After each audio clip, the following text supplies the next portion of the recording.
I am Daniel Lucas, and welcome to Book 101 Review. Book 101 is all about the books that I read for the last 40 years. And today I have my special guest. He's a tech entrepreneur, angel investor, board member, business coach, executive producer, traveler, city golfer, and now he's now publishing his dad's book, The Reincarnation of Marie. So, Mr. Woodman, can you please introduce yourself?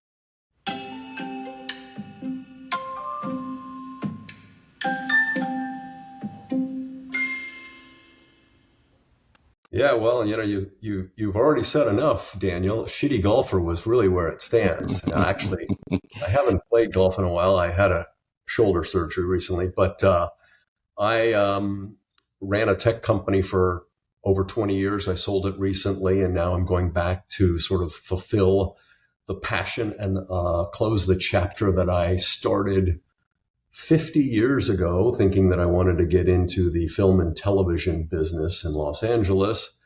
And part of that goal is to publish a book that my father wrote 40 years ago and that I bought the rights to. And now we're going to develop it into a TV series. Congratulations! Looking forward for that TV series, Mr. Woodman. So, what is the central theme or message you want to convey, or your dad convey, to the Reincarnation of Marie? Sure.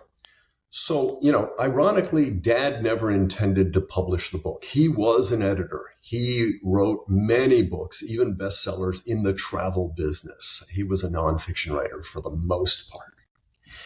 And 45 years ago, he was moving. My sister was helping him move. There was a manuscript sitting in the garage. She asked him what it was. He explained it was a tribute to a friend, a love story, if you will. She said, sounds interesting. Dad, love story? So she asked if she could read it. She did. She fell in love with it. I was in LA thinking that I was going to get my fame and fortune as a TV movie producer. She said, you ought to read this. It's really good. So, of course, she sent it to me.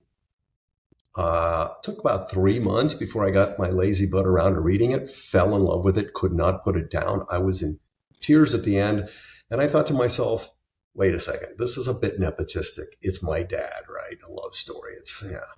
So I called a friend of mine who at the time was producing a movie. And I said, listen, can you read this and just tell me if it's any good? And of course, he said, listen, Henry, I'm in the middle of something. Give me a little bit of time. I said, okay. 3 days later, he called me up. He goes, I couldn't put it down. I love it. We have to do this. Of course, life got in the way. His movie was railed off somewhere years later. Then I ended up in Latin America producing and directing game shows, then travel films. Then I started a tech company. And all the while, the passion was still there to one day get back to that book, publish it, and develop it into a TV series. That's how I got to the book. So the premise of the book is really basically there's a guy who this was set in the 50s, picks up a journal of Marie Bashkirtseff. She is a real person. She lived in the late 1800s. She wrote a journal that was published after her death, and it was a huge international bestseller. He reads the book and falls in love with Marie, which is ironic because she's been dead 70 years. So he realizes after many months that, how crazy is this? I have fallen in love with a person who is dead. He's gone to places where she would visit. He went to her tomb. He finally realizes this is not good, mentally unstable. I have to leave this. He's in Paris. I have to leave Paris because it's driving me crazy. He comes back for a recital and he finds Marie's reincarnation. Her name is Myra. This is the basic premise of the story. He falls in love with a woman. He finds her reincarnation. I don't want to spoil the ending per se, but it's a very well done, passionate love story that creates sort of questions around, is there such a thing as soulmates? Is there something like reincarnation? Can love transcend death? Is there more than this life? Questions like that. And of course, springboarding off of that for the TV series, it's a far deeper dive into the past lives of all of these characters. So, Mr. Probably gave you more than you wanted, Daniel. Yes. I'm sorry. No worries. So, Mr. Woodman, who is your target audience and how will that influence the writing of your father?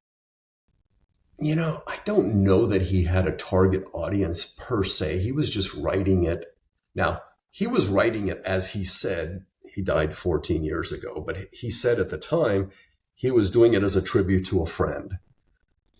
I don't know if it was a tribute to a friend or he was writing about himself having fallen for some woman from her writing, because he used to love frequenting old bookstores back in the day when it was a big thing, 50s and 60s, right? And so I think right now it's probably for romantic-minded, paranormal. It's really a paranormal romance with historical fiction. This woman did exist. She was she still has paintings in museums around the world, Marie Bashkirtseff. She has a best-selling book that was out, over 100 years ago, or about 100 years ago, right? Over 100 years ago. So I think the audience is somebody who is fascinated with historical fiction and how it involves romance and reincarnation and questions of soulmates. Interesting, Mr. Woodman. So, how do you think your father developed the characters through story? Well, I think he developed the story most definitely. He was in Paris. He picked up the book, the Journal of Marie Bashkirtseff. Her book is I Am the Most Interesting Book of All. That's what she wrote 120 years ago.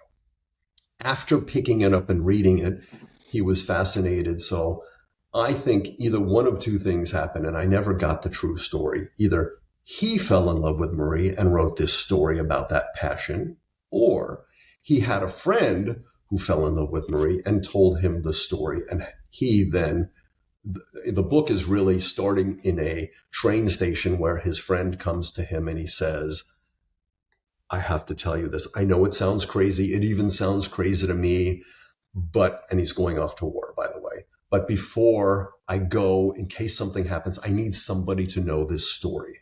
And that is the story.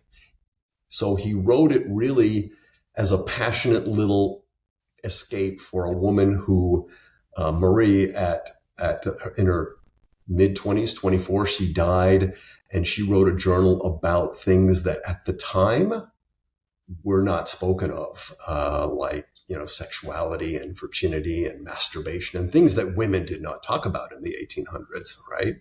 And so she was kind of the Lady Gaga or the Madonna of her time from a literary perspective, right? Yes. And so I think he fell in love with that ideal. This was her ideal, or his friend did, and he wrote that story as a result.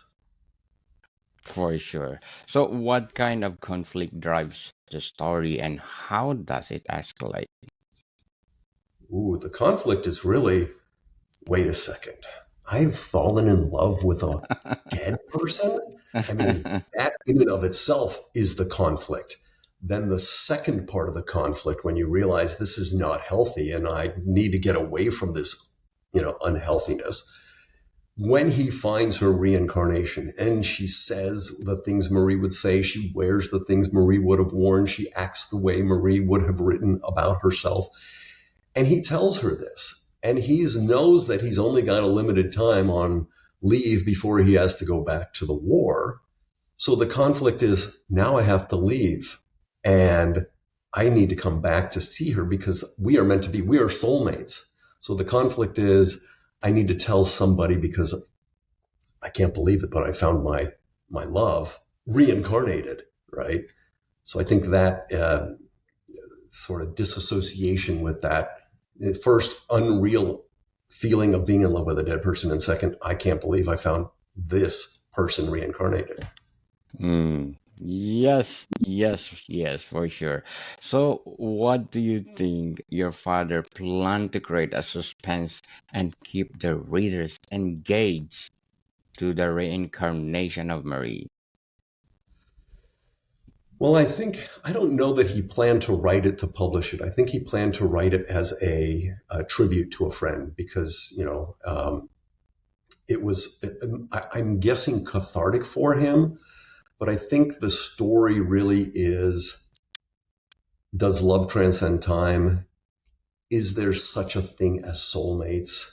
Even this idea of love and hate being two sides of the same coin. Is this really the person that is our soulmate? Do we love them, or is it lust? And these questions. It's not that they're asked directly, but they make you think. Yeah, what is it about past lives and karma and sins of the father? Are we paying back now, or are we paying back now? And how does that affect our current life? And I think all of those things are touched upon with the concepts about this guy falling in love with a woman, he having visited her place of residence, her place that she would frequent, the parks, he visited her tomb. Kind of crazy stuff. Yes, yes, yes, Mr. Woodman. But before we go on, I want to shout out our listeners from my ranking tops in the last 30 days because in New Zealand, I got 81% on the Apple chart, Tanzania 97, Egypt, Moldova, United Kingdom, Bahrain, Poland, and a lot more. Again, thank you so much for supporting this podcast because this podcast is created to empower writers, authors all over the world. Well, like Mr. Woodman, giving. I Uh, love New Zealand and Tanzania. I was in New Zealand in December and I was in Tanzania a month ago. wow, how is it? How is Tanzania? Tanzania. Tanzania was awesome. It No. was awesome. We went to the Serengeti. We had a wonderful time, seeing the big five, if you will. I think we missed one. Mm, And then my real favorite was the South Island of New Zealand. That is just spectacular. yes, priceless scenery. So, what do you think? How do your father balance the dialogue, description, and action in his writing? How did he balance the dialogue, you say? Yes, the description and action of the whole story. That's a good question because my father really was a good writer. He was very visual because he did write a lot of travel books, right? Um, and I think he balanced it by the feeling of reality and passion, meaning, am I really, he was the author telling the story that was told to him. So he sits in a train station. This guy blabbers on about this woman that he found that was reincarnated, and he's trying to relive this conversation. That's the basis of how it starts. I was at a train station. This is my friend. I hadn't seen him in a while. He hadn't slept in 3 days. He has to tell me this wild story. Let me tell you what he told me. So the story is a great recounting of the events as best as he could remember, and interesting passages from the actual journal that Marie had written. So the passion that she had for life, the fear that she had for death, the belief that she believed that she was going to find her true love later in another life, and this was all in her journal. So he did a eloquent job of marrying all of those elements into the story, which is incredibly passionate. Mm, wow, interesting, Mr. Woodman. So, what is the revision process of the manuscript? Did you revise something? Is it or is Not a it word, not a word? not a word. Not even an adjective. No, what's funny too is, and I read it again because I had put it down. I did my life. I sold my business, and I thought, okay, now I'm going to get back to this is the passion project I never completed. This is the closing of the chapter, if you will. And I'm semi-retired, so I have the time, right? And Mm, I thought, let me read it again. I mm, was in tears again. I could not believe how. engrossing it was. So I thought, why change it? It was amazing that it interweaves the historical nonfiction part into this story of love, which is the fiction part, and the paranormal, which is the reincarnation part. So all of those elements to me sang or touched my heart. Yes. So can you describe the strategies for world building, especially of writing speculative genre that your father did? My father loved to write, and he was a travel writer. He wrote travel books all over the world, Air Travel Bargains, Discovering Yucatan, Nazca. He was very fascinated with the written word. He started as a Marine with Stars and Stripes as a writer, so it was in his blood. I think he wrote primarily, now he passed 14 years ago, so I can't answer that question, but I think he wrote as a passion and an escape, and I think he read kind of like what we do with social media today. People consume social media. He just consumed books, and his passion was writing stories. Mm, Well, yeah. yes, indeed. So, Mr. Woodman, before we go on, I'm inviting you to please do listen to my other podcast, Food 101, on our fourth season with Chef Alessandro, one of the best specialty chef in one of the five-star hotel in downtown Toronto. So please do listen to our latest episode. We talk about summer dessert or Italian dessert suitable for summer. Like, of course, the favorite one, gelato. Gelato, people. So please do listen to our my other podcast, Food 101. Plus one more. Our books are out, not only one, but 13 volumes, people. Food 101, Volume 1, Basics until 13 is only the books that you need, how to create a delicious food, available on Amazon and leading online bookstores worldwide. So, Mr. Woodman, how do you think the novel have a strong opening that hooks readers? Well, the opening really starts with the author's note, who describes this is what happened, and now I'm going to essentially tell you the story. And that's the passion part. For me, the reason to publish this now is because I think it has far greater opportunity as a series to go into a much deeper dive into the past lives of Marie and her time, and the protagonist. His name is Yann. We've updated to Jonathan to make it Americanized, but nonetheless, to go into people's past lives and how it's intertwined with our current life, and how things that we think we resolved or did not in a previous life, we have to resolve now. So, we always talk about paying back the karma and the sins of the father and things of that nature. Why is that? Right? And what is it about our belief that, there is soulmate, or you're my soulmate? And how or did we have a relationship in another life or dimension or something like that? So the series is far deeper dive into those elements, which essentially springboards from this passionate little story that intertwines history and passion and romance and paranormal. Interesting. So, Mr. Woodman, can you read that note for us? I must first explain how I could fall in love with a beautiful, young, aristocratic girl who lived and died in 1894. If what I confess now sounds incredible, you must realize it was even more of a mystery to me as it all happened. At first, I found it impossible to accept I'd actually fallen in love with a girl who lay buried in an old cemetery at Passy. Nor could I believe the passionate bond I had felt that grew between us. Now there's a lot more.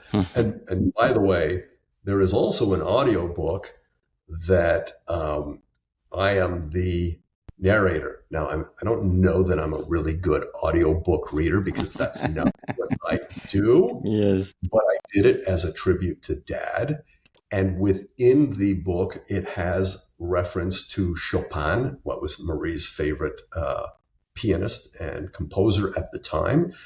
And my nephew, my father's grandson, also does the Chopin music transitions in the audiobook. So there's three generations that got together to create the book.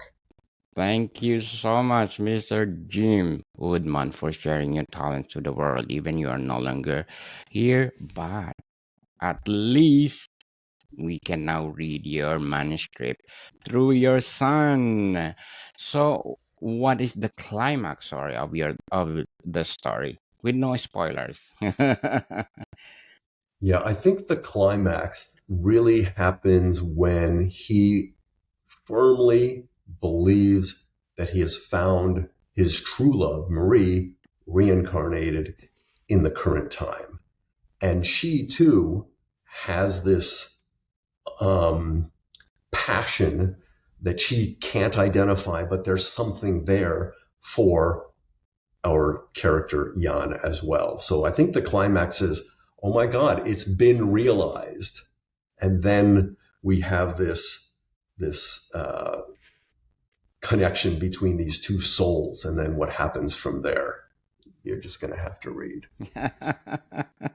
You need to read, people, the Reincarnation of Marie. It's something else. It's a love story and a lot more. Speaking of audiobook, I want to plug in my audiobooks, people. Stand Tall, Stand Together is one of the best sellers on Audible.